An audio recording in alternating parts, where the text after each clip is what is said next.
बचाते, मगर वो अपनी बच्ची को कैद में देखकर रोती। एक दिन वो चौही रेशम का टुकड़ा लाकर मलका के हाथ में दयावर रोज देती रही। मलका ने लंबी डोरी बनाई। एक दिन एक बड़ी औरत वहाँ से गुजरी। मलका ने कहा, मेरी बेटी को अपने पास रख लो। बूढ़ी औरत ने कहा कि सफेद चौही मेरे हवाले कर दो, मगर उसने इनकार कर दी। कुछ देर बाद एक नौकर आया और कहा, बादशाह का हुक्म है, शहजादी जब जवान होगी तो उसकी शादी शहजादे से होगी। कल औरतें उसे लेने आएगी। मलका रोने लगी और अचानक एक औरत अंदर आई जिसने सफेद लिबास डाल रखा था। उसने कहा, मैं वही चौही हूँ जिसे तुम खाना देती थी। वो असल में सफेद परी थी।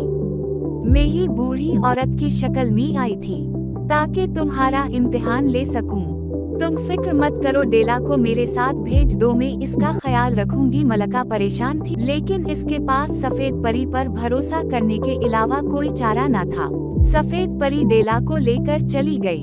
अगले दिन जब मगरूर बादशाह की खादिमाएं शहजादी डेला को लेने आए तो पता चला कि डेला कैद खाने से गायब है। मलका को घसीटते हुए बादशाह के सामने पेश किया गया।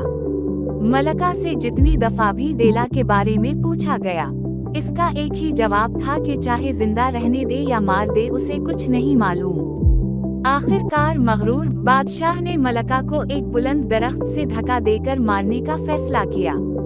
वो धक्का देने ही वाला था कि पीछे से सफेद परी आई और उसने मगरूर बादशाह को जोर से नीचे धक्का दिया और बादशाह वहीं गिरकर हलाक हो गया। परी जब मलका को लेकर वापस आई तो उसे पता चला कि डेला को बदसूरत शहजादा चरा कर ले गया है। परी और मलका परेशान हो गईं। लेकिन परी ने कहा, तुम फिक्र ना करो, मैं अपना वादा पूरा करूंगी। ये कहकर वो शहजादी डेला की तलाश में निकल गई। कई सालों का सफर करने के बाद सफेद परी पहाड़ों के दरमियान एक गार के अंदर पहुंची तो उसे वहां शहजादी डेला नजर आई। वो पहले से ज्यादा बड़ी और खूबसूरत हो गई थी। शहजादी डेला गार में परेशान जंजीरों में जकड़ी हुई बैठी थी। जब परी डेला को लेकर वापस जाने लगी तो बदसूरत शहजादा आ गया और खौफनाक आवाज में चलाया, रुक जाओ वरना जान से मार दूंगा। ये कहकर वो शहजादी डेला की तरफ लपका। परी ने फौरन जादू किया तो शहजादा वहीं ढेर हो गया। सफेद परी डेला को लेकर मलका के पास पहुंची। दोनों माँ बेटी एक दूसरे के गले लगकर खूब रोईं और फिर परी को अलविदा कहा। परी ने डेला से वादा किया कि वो इससे मिलने आया करेगी। मलका और शहजादी डेला दोनों सल्तनतों पर राज करने लगे।